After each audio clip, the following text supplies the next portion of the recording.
Welcome to Conflict to Connection, the podcast that helps families navigate separation with compassion and understanding.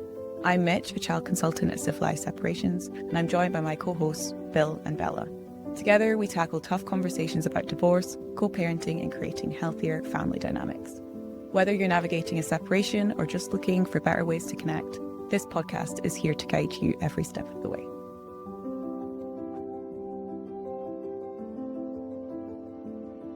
Hi guys, so today I'm joined by Bill Hewlett and Bella Hewlett, and we're going to be talking about the greatest gift you can give your children. So, how are you doing today? Good. And you? Yeah, not too bad, Good. thank you. So, what do we actually mean when we say, what is the greatest gift we can give our children? Mm-hmm. Well, I think that one of the greatest gifts you can give your children is the gift of strength and courage and bravery. And the way that you give your children this gift is to demonstrate it in the moments when you desperately don't want to. So it's actually in the moments when your children are asking you to not be these things, and you need to be them anyway, because the gift is going to play out in their future. It's actually going to play out when they're grown-ups. So for example, so many parents will be able to relate to this. When you've got really small children and you've enrolled them in childcare and you're dropping them off and it's their first day at childcare, and you take them into their room, you put the bag down, you say hi to all the educators, and you're starting to feel your child tense up in your arms. And then the moment comes, you've got to hand your child over to the educator and you've got to leave. And your child starts screaming, starts crying, starts clawing at your clothes, and you hand them over to the educator and they are desperately asking you not to leave, with their face, with their actions, with everything. The greatest thing you can do in that moment is giving your child a reassuring look, telling them, you're going to be fine and I'm going to be back, turning around and walking out of the room. It is the hardest thing. It is so difficult to follow through with that. It is, because it's the one time that your child is saying, please don't be strong. Please be weak with me. I can't have you leave. And they did a study in a childcare setting, and they were looking at the two different types of drop-offs. So there would be one like that, where it would be quite quick. And when the parent left the room, the door was closed, the child would suddenly just, oh, okay, I'm fine. And they'd actually settle really quickly. With the other type of drop-off, which is the parent kind of giving in to the sadness of the situation. So they say, okay, one more cuddle. And they go back up to the child and they take the child back again. They give one more cuddle and they say, okay, all right, okay, let's try it again. And they hand the child back over to the educator. And then they do it again and they do it again. And it's absolutely agonizing to see your child just consistently crying and screaming, please don't leave. And it takes the parent about sort of 5 minutes to leave, and they finally go. And because the child has had so much back and forth, they've regulated, and then they've had to, go through that feeling of, no, now you're leaving again. And then they regulate, and then they go back again. So it's like this yo-yo. And what they found from those children is that they settled really slowly. They struggled to bond with their educators. They struggled to find distractions. They struggled to engage with other kids. But basically their settling and process was a lot slower. And that's what we mean by the gift of strength and the gift of courage. Because in that one moment, your child is desperately asking you to not be strong, but you're strong anyway. And you leave. And your child settles really quickly, and then they're fine. And the thing is that the more these kinds of practices happen throughout your child's life, they're really, really little at this stage, and then they might go to college, and you have exactly the same situation playing out, and you're taking them to their university. Let's say they're, in the dorms and they're in halls or whatever it's called.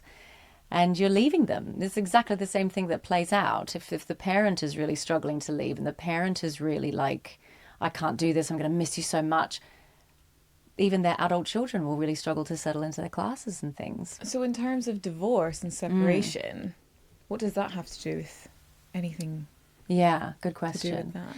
Well, one thing that I think is really difficult with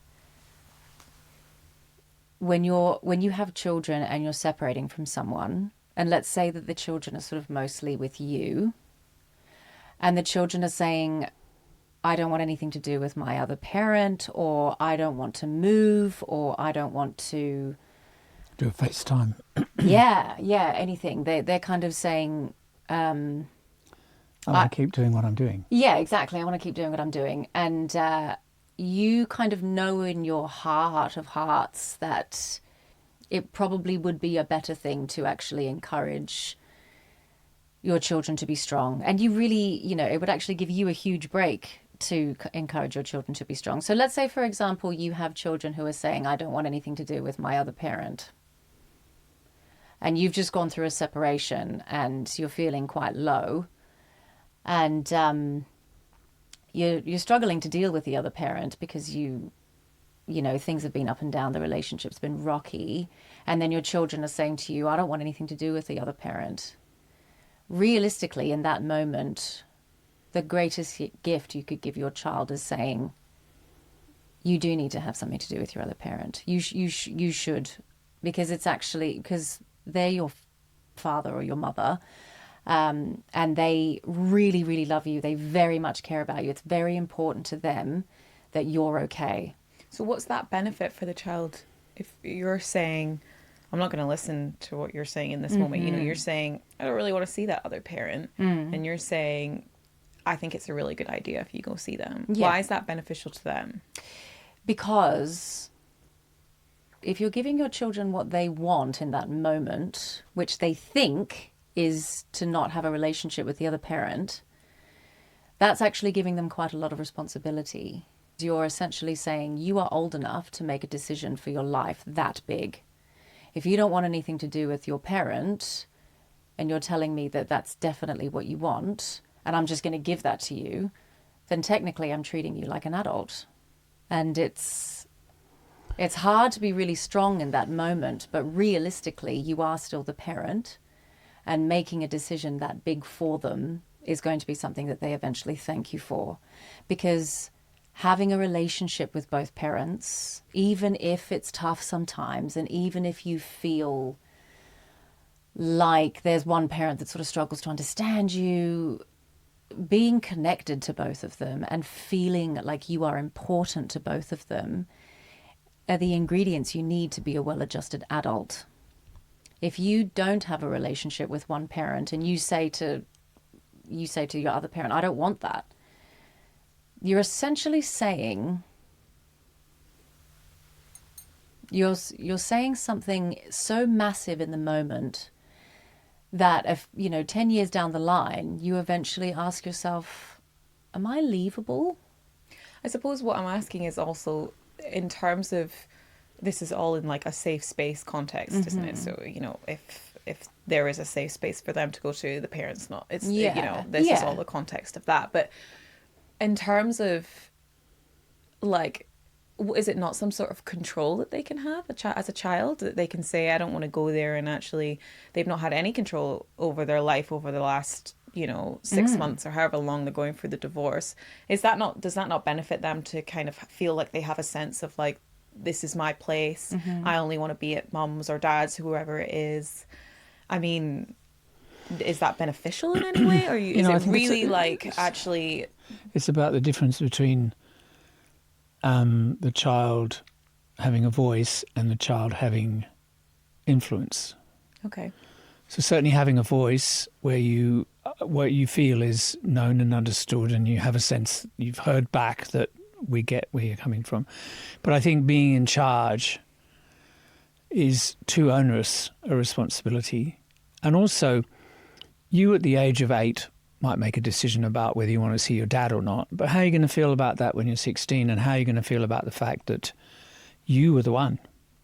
You So- decided this. So if I was a child and I was 8 and I came up to you and I said, look, I can't go to mum's house. Like I just don't want to do it. I can't do it. Is that the point where you say, okay, we acknowledge what you're saying. I hear you. That's really tough.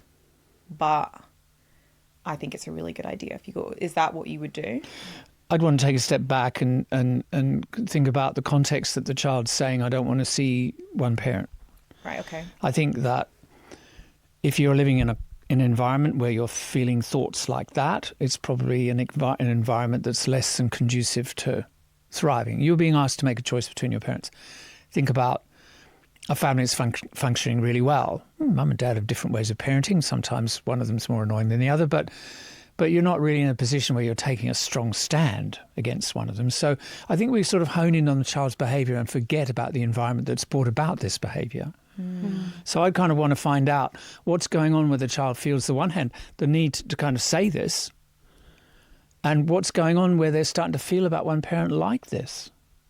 Is the environment one where that parent is not behaving that well? Is the environment one where the child's hearing negative things about the other parent? Like, what's going on in the world they're in? So we kind of hone in too much on what specifically does this mean and don't pay attention to the environment that's brought about this action or behaviour or attitude. We're kind of missing something. So there's probably quite a lot of emotional cost for the child if one parent's subtly undermining the other parent or taking a jab or saying, oh, don't talk about dad all the time, this sort of stuff. Are you saying that that's probably the initial aspect of where that child's picking up that want? I mean, I think it's very easy for people to jump to conclusions about what the other parent's up to. They hear the child saying, I don't want to spend time with you, and they think, oh, that's obviously, I think that's a simplistic take or analysis of the situation. I think it's always complex, and I think there's always lots of misunderstandings, and I think there's also a lot of tension and anxiety and fear that kind of led to this scenario. So again, I think it's more useful to think about the context that this is being said in rather than honing in, as we automatically do, trying to work out where does the fault lie and who does it lie with. There really isn't any point in spending a huge amount of time on some sort of forensic analysis as to who's at fault. We have an environment where people aren't thriving, and that's the thing we need to do something about. And the symptom is the child saying, I don't want to spend time with that person, rather than it being the cause or being the entire story. And I suppose it's, if we kind of link it back to the greatest gift you can give your child, similar to when your child was 2 years old and you were dropping them off at the childcare centre and they were desperately saying, don't leave, and you left because you knew it was better for them and they were going to regulate quicker and they were going to settle quicker.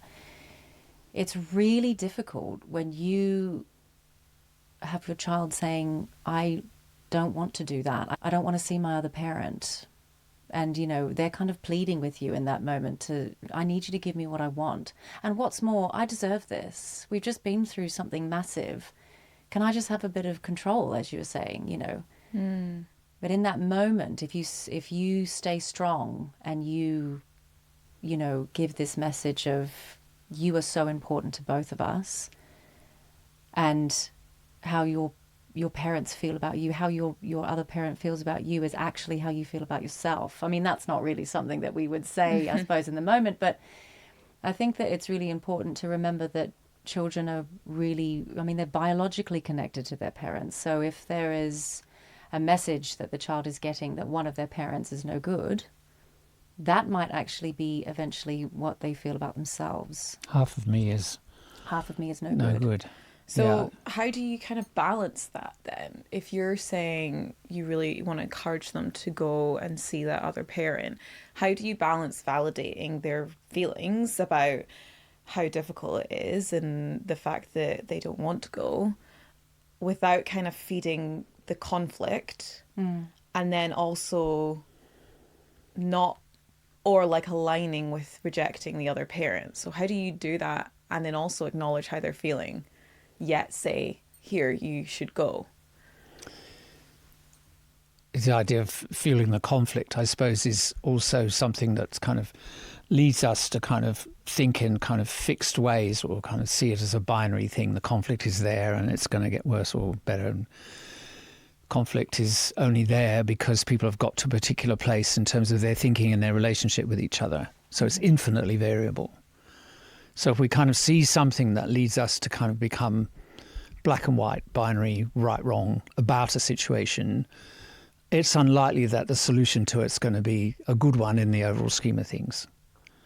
So I think avoiding the sort of natural propensity we will have to kind of dig in and become very certain about the other person's wrongness, to consider it more globally and think more in a bigger picture way about how can we resolve it.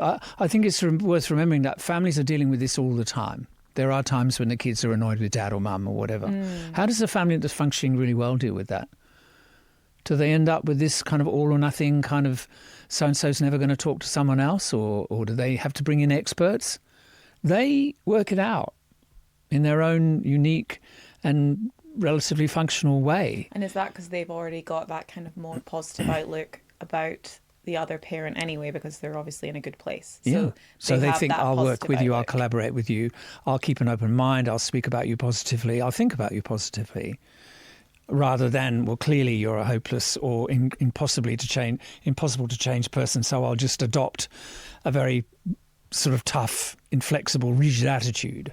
So if we're trying to create this kind of positive mindset in order for that to kind of filter to our children during the time of divorce, I mean, that's a really high stress point in your life. I mean, you know, you're really struggling at that point, and I can imagine all those people out there going, can I imagine modeling kindness and in this environment, and courage and all those wonderful things that you were saying in the environment where I feel like everything is breaking down for me. I feel like my family's falling apart and I'm getting court orders and I'm getting this and that. How do you kind of model that for your kids in that environment?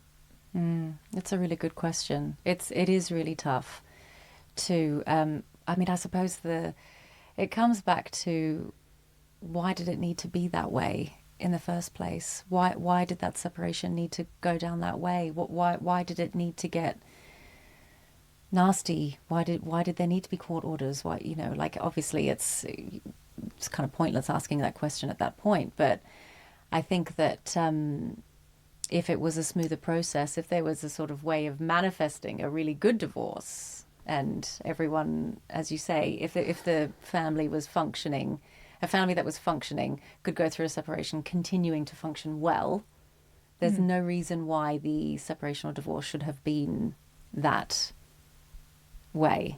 I'm just thinking about those people who are listening at home and they're thinking, well, it didn't start good and it's not finished good and I'm not feeling good. And, you're kind of asking me to say something really nice about my ex-partner that I have really no feeling to say, and my child doesn't want to see them. And to be honest, I don't particularly want to see them either, so I can understand why they don't want to see them. Yeah. What would you say to them in that moment that would really change? Because you have a lot of people who want their kids to still have a relationship with their other partner, even though they don't want to have that relationship. And then there's others who may not.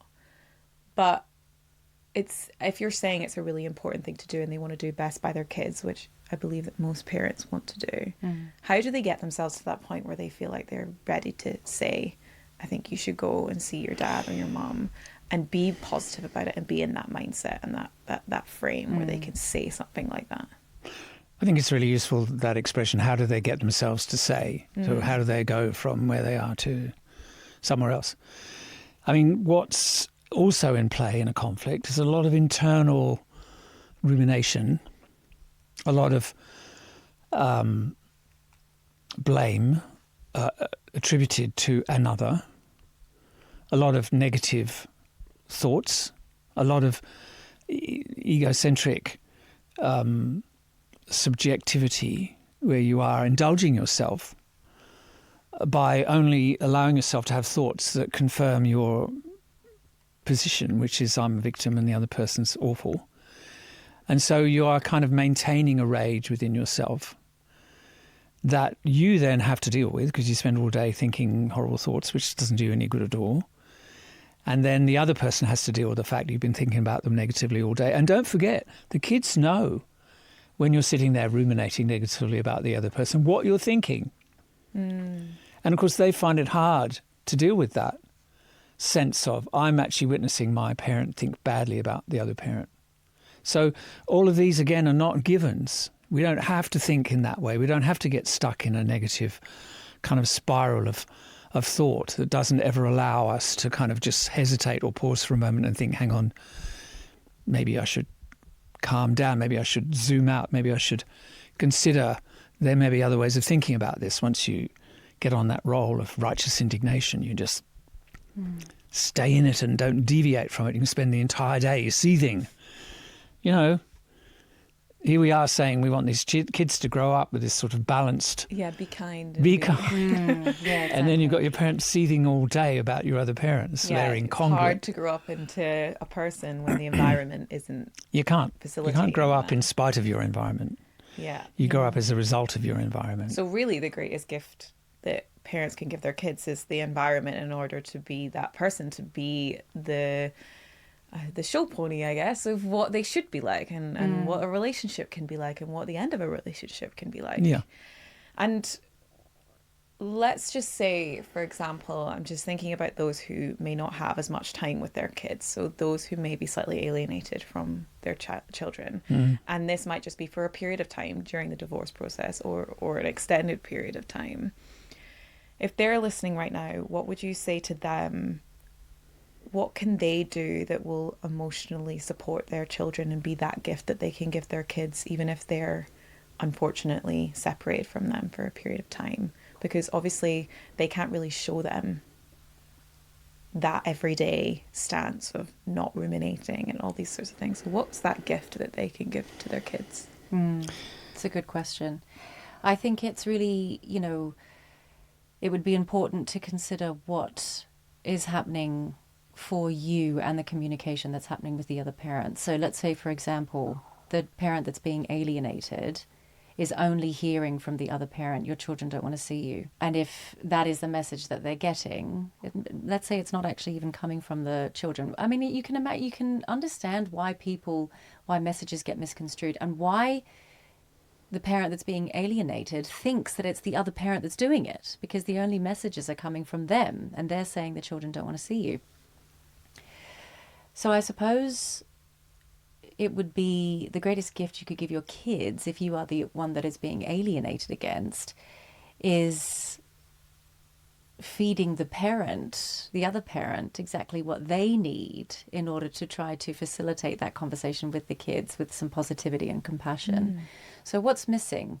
What does your other parent think you think of them? Every single time you have a conversation and you're saying, why can't I see the kids? And they're saying, again, I've said it, they don't want to see you right now. Okay, I hear you. How can I make your life easier? Is there something that I can do for you? Because I imagine you're probably dealing with a lot. And maybe that's really sad to hear the kids saying they don't want to see me. And, like something just a little bit kind of, what can I give the other parent? Because if you enhance their caregiving capacities, that is lightening the load on the children. And if the children experience the parent that they're with all the time starting to look a bit more relaxed and less blamed, they'll start to think. And I suppose that automatically helps what you've just been saying about not ruminating about the other person. If they've had that gift of some sort of connection with the other parent that they've given, they're less likely, I would think, to ruminate about. You're only how awful that ruminating in person response is. to what you've seen or what you've interpreted. I think, if you're in a dilemma in a family, throw compassion at the problem. Yeah. Kill them with kindness. It's almost like, imagine the relationship like an economy. And when an economy is going well, there's tons of cash in the economy and everyone's spending and everyone's paying taxes and everything's ticking along. Well, in a relationship that's broken down, it's like an economy that's in a state of attrition. It's stopped flowing. Everyone is running on empty. No one's got any compassion to give anyone else because they don't have any within them. So we kind of almost artificially restart this relational economy with compassion and kindness. Everyone then goes, oh, great, I'm happy to have some of that. I can give you some too. So everyone starts trading in compassion, and in things your get... opinion, do you feel like they actually trade that? Do you feel like so take that example that you've just taken there, that, you're a parent that's been alienated and you're saying, okay, what can I do for you to lighten the load just a little bit? That's that gift that you're then equivocably giving your children. That's as a consequence, you're giving you that gift to your children. Does that get traded back? Do you feel like, in your opinion, in most of the cases, they see that reciprocated? Yeah, reciprocity is sort of well established within us as a kind of a part of our social makeup. If someone gives you something, you feel something of a desire to reciprocate. If you give someone something and they don't give something back, you feel there's an unmet reciprocity. So there is within all of us a sense of balance.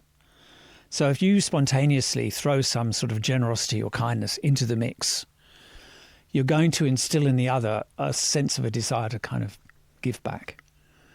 It's infectious.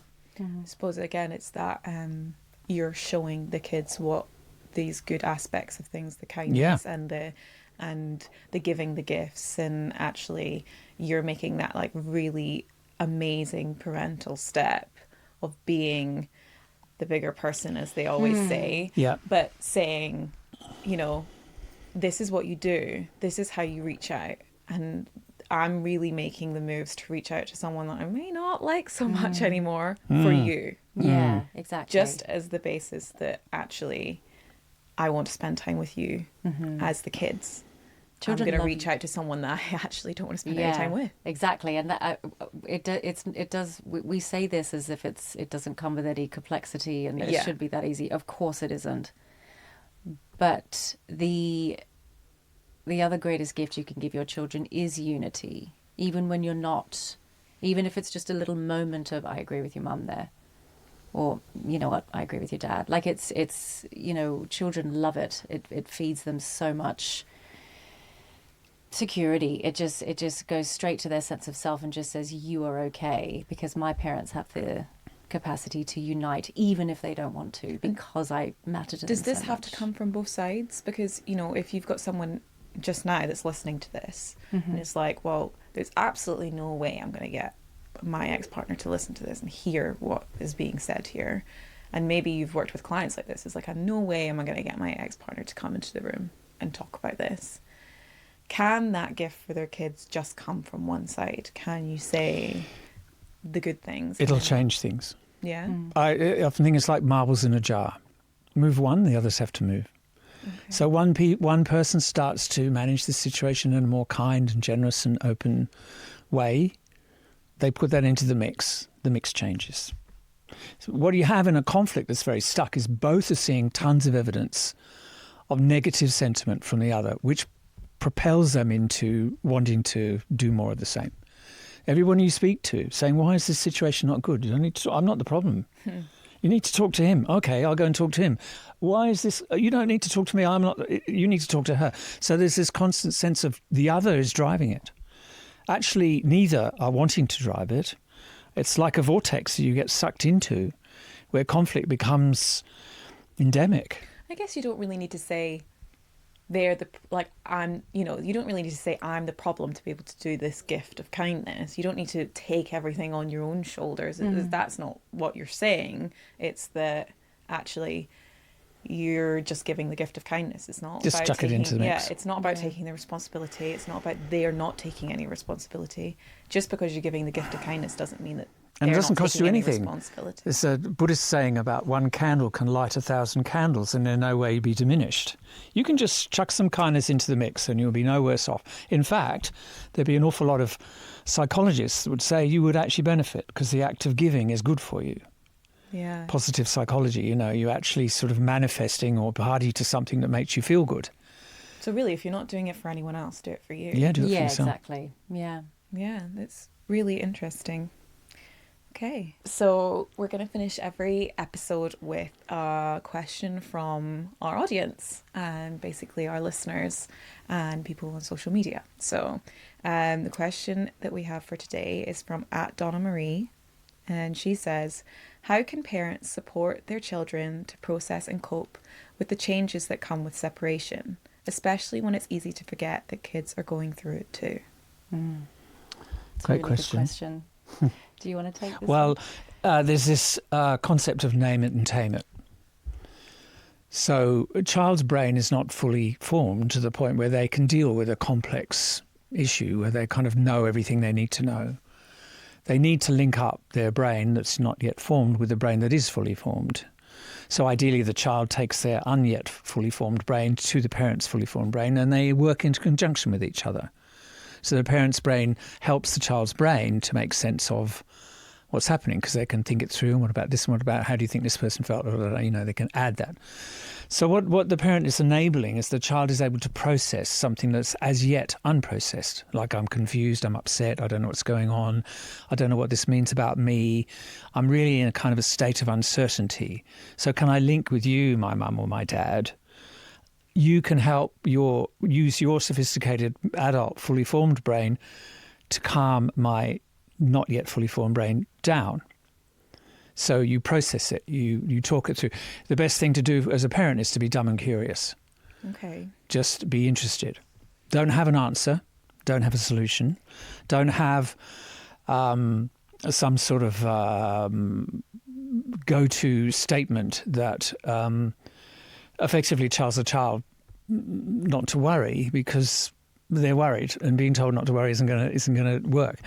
But having the opportunity to kind of process it and think, okay, so now that you've helped me think through what's happening by you just being dumb and curious, which is just saying, so are you saying that you feel like left out or something? Like, again, the dumber you can be, where you genuinely don't know and you demonstrate this incredible sense of curiosity about the child's experience, which incidentally the child finds to be enormously rewarding in terms of, my gosh, I must be interesting because you're showing a great deal of interest in me and what I think. Yeah, because you're curious about what Yeah. So for an example of that, you know, say I'm coming to you as my parent and I'm saying, you know, yeah, okay, you and Dad told me about what was going to happen, but like, what's going to happen with school? I don't understand how am I going to get to school every day, and what about all my sports clubs and stuff? Who's going to take me to them if Dad's going to be on the other side of the country? And you know, when am I going to see him? And you know, like, 'cause it can come all at like once, like you like that. If you're a parent and you're going, okay, well, I have to be dumb and curious about this, but and I have to be like kind of kind and positive, but I'm actually kind of worried about it myself. What would you say in that moment if you were using that technique? Well, you say something like, so you must be really worried. You must be thinking, where am I going to... You almost might repeat back to the child what they're saying to you. So you're thinking, where am I going to go? What school am I going to go? Where will I sleep? Where will my... So that's where you're at. That's what you're feeling. You really don't know. You're really uncertain. Yeah. So that must be hard. You know, it's hearing all this stuff going on and hearing people talk as if they know what's going on and you're not included. That must make you feel very... And then don't give an answer. It must make you feel very, I don't know. And you're kind of waiting for them to... Yeah. So they think, oh, is that what I think? Now that I've been encouraged to actually think it by myself, I actually realise. So I've got clarity. Is helping me as the child process. Yeah. It's validating. Kind of basically exactly what I've just told you. Yeah. But in a way that I'm like, actually, yeah, it's affecting me. There's something about... Because, you know, all these things I'm obviously worried about and concerned about, but I'm not really processing that I'm worried and concerned about them. I'm just feeling something. Yeah. And a sense of a lot of things, and confused and upset and worried, and, you know, to get a bit of a sense of, okay, so that's what I feel about that. That's good.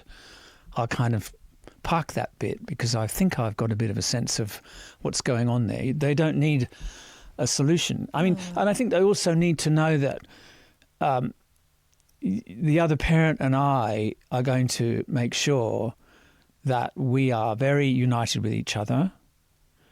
We help each other to be great parents. And we are going to take advantage of this opportunity for us to actually do a better job at looking after you guys than we were, because we're going to be living a life that's much more in accordance with what we need. Change needed to happen. It has. We're going to be living in a new situation, and that situation's going to increase our capacity to look after you. So rather than being like, don't worry, it'll be fine, it's going to be okay, you know, don't worry about it, all these things will work themselves out, you kind of have to be very, hear what they're saying, acknowledge it, validate it, repeat it, allow them to process it, and then say, we've got a handle. We're going to be doing this together. We commit to you to being united. We are doing this, as in, you know, the very united front of the parents. Don't worry, you know, about the fact that we're going to deal with it, because we're going to deal with it. Yeah. You can't expect, you know, your children to not go through adversarial things. I suppose that's another gift, you know, and let them experience things. Let them feel it. Let them experience what it's like to feel upset, and then kind of show them how you recover. That's, you know, great demonstration. You know, yes, we've kind of gone through something, but look how we recover from it. Here, let me give you those skills so that you can use them in your future relationships. This is also a question that I've been wondering about. Do you kind of show them, as in tell them that you're also worried about these things, or do you kind of keep that in? Are you very open about how you feel, or is it much more kind of, we've got a handle on it, that's fine? I think more a case of, I can imagine how worrying this might be, rather than, yes, I'm worried too. Yeah, you want to be their parent, not their friend, I suppose. And we want to make sure that both of us, as your parents, help each other to make sure that the worry doesn't become a big problem. We're onto it. We're going to deal with it. You know, sometimes people have a contract with the children where they both say, look, we know what this was like. We know what we're going to do about it. And from now on, if there's something that needs to be dealt with, you can rely on us to be onto it and deal with it. So I think it's quite reassuring for kids to have that contract where they hear, we know what it was like. I think it's very important that the children hear from the parents, we know what it felt like for you to be upstairs listening to us shouting at each other. We can imagine how that would feel. So don't worry that we don't have the capacity to imagine what your experience was like, but also hear from us now that we're onto it. And it's our job from now on. And we're going to make sure that our relationship does a good job of making sure that we continue to remain, you know, connected with each other and aware of how you are. So it's going to get better. Yeah. Well, to end on a very positive note then, thank you very much. Thanks for joining us on Conflict to Connection. We hope today's episode gave you some fresh insights to help you navigate your journey. If you found this helpful, don't forget to subscribe or follow the podcast and leave a review. For more resources and support, follow us at Civilized Separations on Instagram, TikTok and LinkedIn. You can also visit our website at civilizedseparations.co.uk. See you next time, where we'll be exploring ways to build stronger connections for a brighter future.